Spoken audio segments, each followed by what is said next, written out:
iHawks uchapter 9 wonke makaka agxile kubasebenzi bakhe eSouth Africa into kokubana abekho na abantu abangosomashishini bonoteksi phana baphinde futhi babe khona esipolisini.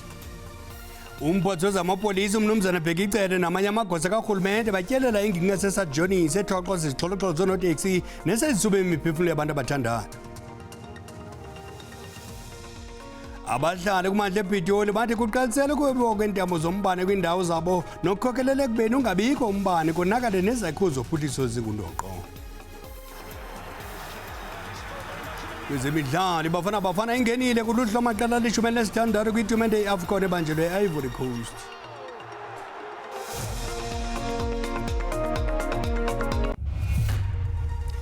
Molweni apha ekhaya sithi ngingatsho ke nakuthi babukeli bethu kwijelo i-DDT masithathele enzulwini.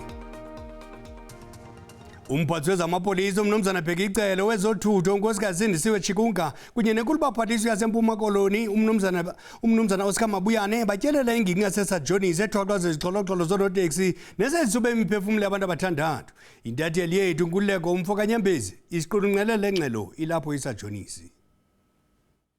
Inkosi kakhulu sikummandla wasePort St Johns uzakhumbula ukuba kwiveki ephelileyo bekhona ingxaki apha yoqhutakhuthwano phakathi kwemibutho emibini yonoteksi uncedo no-Border Taxi Alliance nalapho kuthe kwasweleka abantu abasithandathu kwatshiswa imoto ezithandathu kodwa abahlali basePort St Johns baye badibana bacela ukuba kube khona ungenelela karhulumente kube khona ungenelela komphathiswa wamapolisa utata uBhekicele umama umama uChikunga we-department yakwa-transport kunye nenkulumbuso yephondo laseMpuma Koloni kodwa ke ngoku ndizothetha naye ke othethela abahlali umhlekazi uKotana umhlekazi niyabonakala ukuba ningabahlali ngathi nithande ukuqumba ngento eqhubekayo ePort St Johns khawusithathe mhlawumbi uStephen.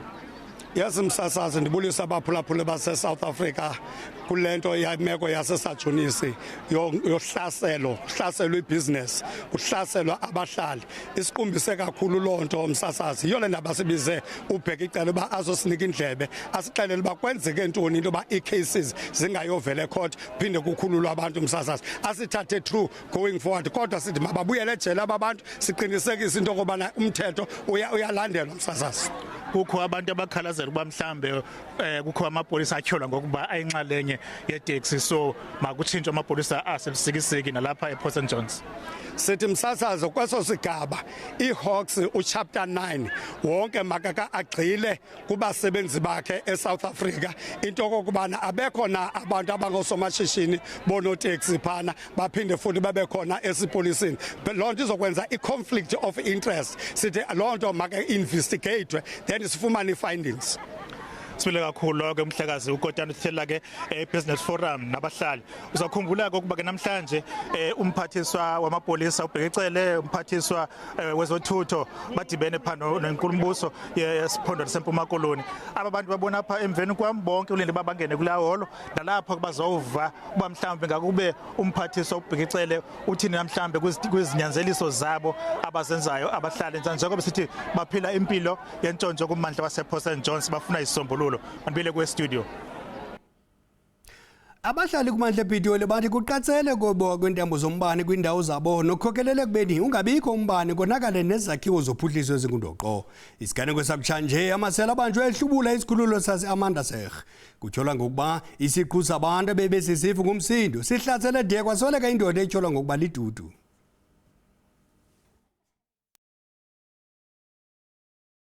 Esi sikhululo sichazwe njengesibelichami isihlandlo ngesihlandlo kumatutu entambo zombane besityhuthula nokuqhubekekise uluntu kwintlalo kadanyacimi wombane. Kutshanje abarhanelwa ababini abangamasela babanjwe begrumba umsele noveze ngaphandle intambo bezidityaniswe kuwo bevutha ngumsindi wabahlali bawuthabathele ezandleni zabo lo mbhodamo suka bonda ngalo madoda amabini ngokungenalusini.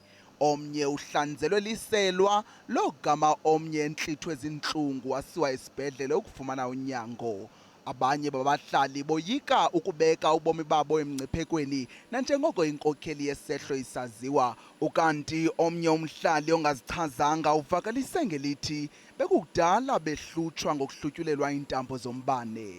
This issue has been going on, but for the last 5 years, it has spiked. That's why it's a weekly, monthly occurrence. Woleke ngelithi kukholelwa ukuba imigulukudu enobuchule iyabandakanyeka. I don't think we will win this thing. It's something that is bigger than us, that's bigger than the community, and that's even bigger than, because it's a syndicate somewhere. Amagosa omasipala waseTshwane athi uhlolo luseza kwenziwa ukufumanisa ubuzaza bomonakalo owenzekileyo bakwacinga abahlali ukuba bawamangalela amanyathelo wabantu akrokrisayo ngokubiwa kweentambo zombane kumapolisa esixeko kumnxeba wemini nobusuku othi 0800112722 lo gama abakwantsasana baseGauteng baphantsi phezulu nophando lwalomba. A case of murder and attempted murder has also been opened for further investigations. Kunyaka ophelileyo ngo-Oktoba, inkundla kamantyi yakumantla sePitoli yavalela abemi baseZimbabwe iminyaka eli-10 yasesiseleni emva kokufunyaniswa benetyala lokonakalisa iziseko zophuhliso ezingundoqo. Iza kusubisa ngomso isigwebo samazibulo inkundla yezobulungisa yehlabathi eThe Hague eHolani apho ilizwe loMzantsi Afrika limangalele urhulumente waseIsrael ngento othi kukutshabalalisa amaPalestina kummandla waseGaza ePalestina. Kulindeleke ukuba isigwebo siwiswe ngentsimbi yesibini emva kwemini ngomso. Ukuhlalutya lo mba apha estudio sinomhleli weendaba zamazwe ehlabathi SABC uSophie Mkwena. Mamkwena, siyakwamkela ezindabeni emini nje. Khawutsho ngokwengxoxo zamaqela amaqela onke kulindeleke mhlawumbe uba singathini isigwebo. Asazi ukuthi isigwebo singathini ngoba mawubheka iNingizimu Afrika neIsrael banokuthi bathi babe nako ukuthi bakhulumisane amagqwetha ukubeka indaba zabo kahle ngakho ke banamathemba uma ubheka lamazwe amabili kodwa siyazi ukuthi into esibhekene nayo kwamanje lesinqumo esizothathwa ilenkundla ukuthi kwenzwani ukuthi abantu bangabulawa eGaza ileyo into iNingizimu Afrika eyifunayo ngakho ke uma lesigwebo singasho ukuthi iIsrael ifanele iyenzeni ukuthi abantu bangabulalwa eGaza ngicabanga ukuthi iNingizimu Afrika izokuthokozela lokho kodwa ke ngelinye ihlangothi iIsrael ithi iyenza lokhu ngokuzivikela kodwa inkinga ukuthi abantu abafayo asiHamas asamasotsha ingane kufaka nabomami kufaka nje umphakathi ngakho ke lenkundla ifanele ukuthi ixaxise ukuthi kwenzweni ukuthi abantu umphakathi eGaza ungafi. Khawutsho ke awuSophie. Xa sesiphumile ke isigwebo likhona mhlambe elinye ibakala okanye platform yokubhena kwiqela mhlambe ngolelesekanga iappeal ukutsho. Akukho iappeal njengoba lenkantolo yiyo enkulu emazweni. Into engenzeka ukuthi mhlambe ngoba siyazi ukuthi kwamanje kuseseke la sicala khona asikayiphambili uma kuyiwa phambili kuthethwa leli qala kahle lapho iNingizimu Afrika ifuna ukuthi iThe Hague inkantolo le isho ukuthi iIsrael ibulala abantu ngobuningi or igenocide kulapho ke mhlawumbe ke sizozwa kakhulu nyana kodwa khumbula ukuthi kwamanje iNingizimu Afrika ifuna nje iorder almost like in interim order masikhuluma ngokuya ngenkantolo la eNingizimu Afrika ngakho ke sisenje la kuqalwa khona ngalolu daba olukhulu kangaka ke uthetha ngeorder ingaba mhlambi inkundla le yezobulungisa ehlabathi inawo amandla okuenforcer esosigqibo sayo ayinawo amandla okuenforcer ngoba uyazi ukuthi abana masotsha abana maphoyisa abakwazi ukuthi baye lapha eGaza bafike balwise iIsrael bayikhiphe lapha eGaza kodwa ke isithunzi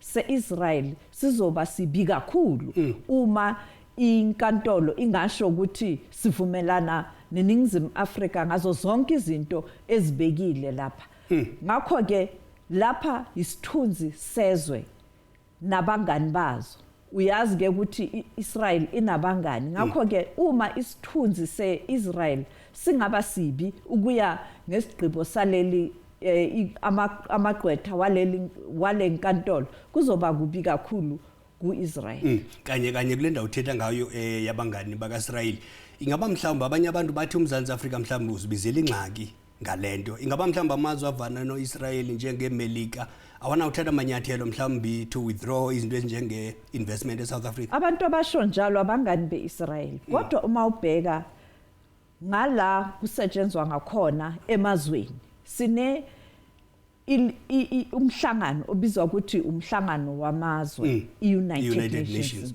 Wonke amazwe uma axakekile fanele bathule udaba labo ku-United Nations ilixoxe.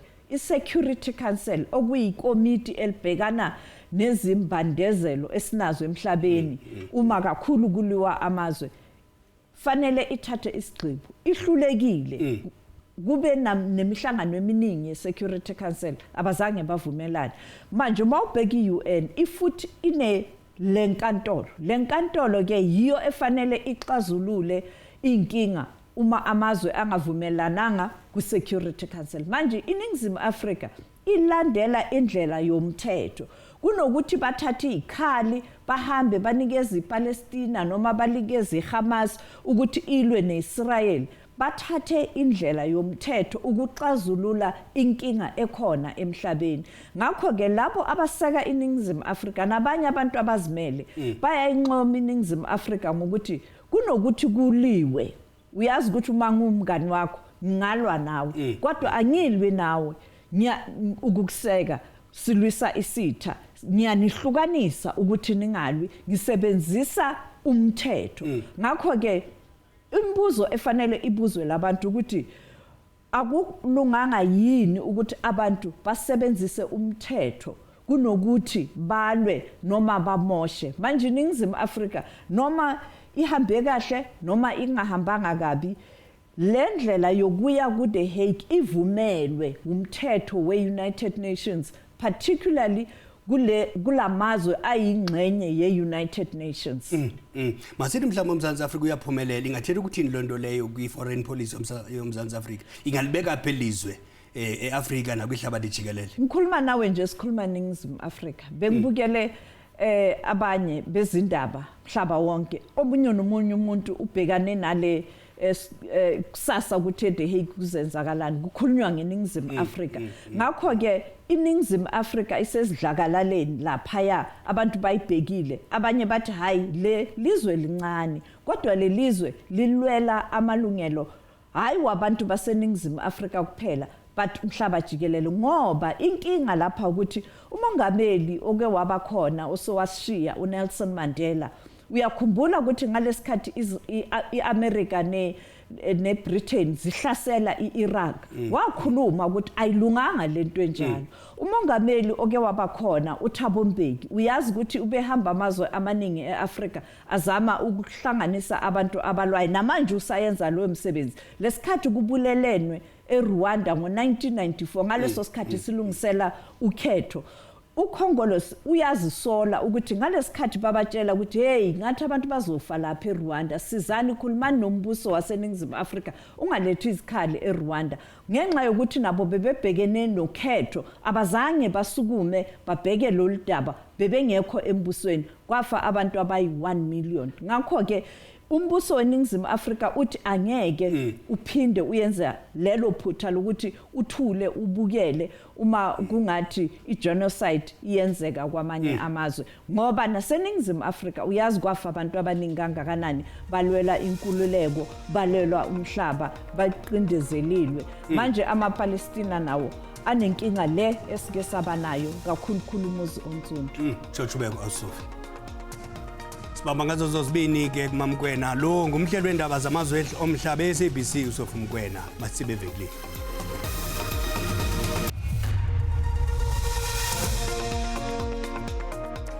Sinamkela kwakhona kwindaba zelijelo yakwazi ukubukela kwakhona izindaba kwijelo leYouTube uthi SABC indaba zesiXhosa xa ubukele sicela ucofe ulike ze uba ukamcofa usubscribe sibongeza wenze njalo kwinqaku lokuqala sithe Umphathi wezamapolisa umnumzana Bhekicele wezothutho unkosikazi Sindisiwe Chikunga kunye nenkulu-baphathiswa yaseMpuma Koloni umnumzana Oscar Mabuyane batyelela ingingqi yaseSajonis ethwaxwa zizixholo-xholo zoonoteksi nesezizube imiphefumlo yabantu abathandayo udushe loonoteksi kule ngingqi kutshanje lusube kwaze kwangxwelerheka nabanye abantu abaliqela abakwazi ukuya esikolweni abafundi notishara besikolo iMandlalazi edududu kumazantsi onxweme KwaZulu-Natal. Zombini ibhloko eziya kwesi sikolo zonakalisiwe zanjonjo zemvula. Oko kuvulwe izikolo kwiveki ephelileyo kunzima ukuba abanye abafundi baye esikolweni. Intatheli ye-SABC uNonhlakanipho Magwaza uchaza banzi. Kuye kwabambezeleka ukuqala kokufunda la endaweni yasedududu eMandlalazi e-primary school yakhona la endaweni njengoba kuguguleke amabhlorho amahlanu kule ndawo ngenxa yezimvula enamandla ezana ngomhla ka-13 kuJanuwari. Kodwa ke ozositshela kabanzi ngalokhu ubaba umsomo wakhona la endaweni ozosho ukuthi njengomphakathi baphatheke kanjani noma bakhahlazumezeke kanjani ngokuguguleka kwamabridge. Baba umsomo asikwamukele ngicela usiphe nje amagama akho ephelele nokuthi uyini la endaweni. Ngizibuse Johannes ojwayele ngami ukuthi uMahlathini oyinduna esigodini sakwaBhutubhutu endaweni yakwaLembe.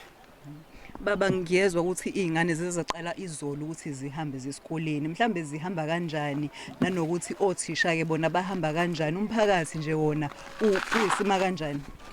Izingane bakuthi zihamba kabuhlungu ngelesimanga ezincane ziwela amanzi ka5 ngoba project leli awu5 ziwela ka5 ingane ngendlela ehlukumezekayo.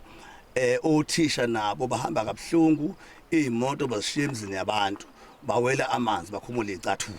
Labezempilo nabo ongafanele bezosiza endaweni njengomahamba ngendlwana bemtholampilo abanandlela nabo yokuhamba nabo asazi bakuthoze kanjani. Bafikile baka transport basithembisa ukuthi bayifike Monday sinomhlangano nomphakathi sakhuluma nabo bashiya besinike ithembu ngakusasa kulesibili bazofika bazosilekelela ukuthi kuhambeke emgwaqweni kuze kuyoba namhlanje njengoba kulesine akaze kwenzeke lutho sike inkingeni. Siyabonga kakhulu. Thank you. Loyo ke bekuyinduna yala endaweni echazelayo ngesimo ababhekene naso. Ukanti abafundi abaliqela kwiphondo laseMpuma Koloni bashiyeke bengenazithuthi zokuya esikolweni kutyholwa ngokuba abahlawulwanga lisebe lezothutho abaqhuba abathutha abafundi. Ukukwenzeka nangona isebe lezothutho liqinisekise uluntu ukuba yonke into imicalanye kwinkqubo yokuthutho lwabafundi. Abona abafundi bachaphazeleka kakhulu ile ngxaki baphuma kummandla waseKirha eGqeberha kwakunye naseHumansdorp. Bancama bame endleleni bamise naziphi na imoto ezidlulayo becela ukusondezwa esikolweni. Xa bengayifumenanga ilift abafundi baseHumansdorp kunyanzeleka bahambe ngeenyawo kumgama ongangeekilometers ezi-25. Ezinye iperiod siyaziluza ekseni and ke senza lento sihlale ezindlini and ibingezonjongo zethu ezokuba singahlala endlini because siyafuna ufunda. Abanye abantu bangasayikisa kanti basicingele into yalo basithathe mhlawumbe bafuna usirape. Kanti abafundi baseGqeberha abakayi esikolweni susela oko zivuliwe. Bangaphezulu kwe-1800 abafundi abangathathwanga zizithuthi zesikolo. Safumanisa abantwana bareywa abathathwa. Asiyazi ba yintoni unobangela. Sisabele ko-principal sababuza uba what is the problem. Basichazela o-principal uba hayi transport azikho azifikanga. Yes bakuzanti le besechazile uba after loo nto sa-arrange i-meeting nabazali. Abazali bavakalise inkxalabo ngokhuseleko lwabantwana babo xa behayikha imoto abangazaziyo. Abanye abazali bancame baqesha imoto zabucala ukuba zise abantwana ezikolweni. Kodwa abaninzi abakwazi ukuqesha isithuthi ngenxa yokungabi namali. Ndaya komnye wodriver abathuthayo ngolesithathu emini ndayombuza about transport. Wathi abakwazi ukuthutha abantwana because ababizwanga transport wazosayina for ukuthutha abantwana. Akukho lula kwexesha esiphila kulo. Ndizawuthi umntana musesikolweni kanti umntana makayanga esikolweni. Ngoba abanye babo njengoba nibabonile bagqitha apha bama apha bahayike. Isebe lezothutho eMpuma Koloni lithi le mingeni ibangelwa lulibaziseko kwinkqubo yokufumana abanikeli ngeenkonzo abatsha. The previous contract expired early last year, but it was extended until we couldn't extend it anymore towards the end of this year. So we had to go to tender and reopen the process for new players within the scholar transport, new service providers, and of course there were also some new routes. That process of contracting operators has taken longer than we had anticipated. That is why we are experiencing these problems. Because we're doing everything in our powers to attend to the problem within the available resources. Bangaphaya kwe-100,000 abafundi abalungele ukuxhamla kwinkqubo yothutho yabafundi. Kunyaka-mali ophelileyo, isebe lithe liza kukwazi ukuthutha umyinge ka-81% yabafundi ngenxa yeengxaki zengxowa-mali. Bawiti, kwiindaba ze-SABC, eMpuma Koloni. Kwezemidlalo, iBafana Bafana ingenile kuluhlu lwamaqela ali-16 kwitumente ye-AFCON ebanjelwe e-Ivory Coast. Ukusemva kokubambana ngeqanda neTunisia kumdlalo wokugqibela kaGroup E eKhorokho phezolo. iBafana Bafana igqibe kwindawo yesibini emva kweMali ngamanqaku amane. Kwimidlalo emithathu yeBafana iphumelele komnye yadlala ntanganye yabethwa komnye. iTunisia ikhe yangathi iza kwenza into ibonakale kanye ebutsheni bomdlalo. Iphindile ngomzuzu wama-29 ilifuna naphansi kwesiqithi nqaku, kodwa uMaswipa khuliswa mudawu wayitshayela yonke lo ngozi. Ibuyile kwakho iCarthage Eagles of Tunisia xa iyi-25 mizuzu ngentloko ka-Elias Achuri. Hayi akwavuma kwakho ugale kuzinza Mzantsi Afrika. Emva kokubaleka kuhle uPesitawu udale ithuba elihle efumana u-Evidence Makgopa, kodwa akawubona umnatha ngentloko yakhe. Ibeseyifaka uxinzelelo iBafana. Ilinge lika-Aubrey Mudiba livalwe ludonga lweTunisia. Imizuzu enkephi emva koko uthe gqi ebaleka uThapelo Morena ze wayivuthulula, kodwa kwala uthe ezama naye ngentloko yakhe uMuthobi Mvala suke yaphuma ecaleni kwebhali. Kwisigaba sesibini Mudiba udlale kakuhle kwelacabanga lingasekhohlo, wayifaka kodwa yachithwa yayikona. uThapelo Maseko ofakwe uqhuba uwebhokisini enyeke ipenalty, kodwa usompempe wathi akenziwa njalo, umdlalo mawuqhube. Emva kwemizuzu umdlali wasesiswini uSiphephelo Sithole uyivathele ngamandla, kodwa wafika unozinti ethe kwa ufumene elinye ithuba elihle uTawu eliphantse labona impumelelo yeBafana. Another shot goes wide for South Africa. Kanti ke iTunisia benethuba lokugqibela xa kanye uthambekele esiphelweni umdlalo, kodwa yadlala ngomsebenzi. Kwaba njalo ke ukudlulela kwaBafana Bafana kwisigaba sesibini sale tumente ye-AFCON. Umbengo mthiya ucima umlilo sihlangabezene sibuya nazo ngesithebe selali ngorhatya makube Chosibele.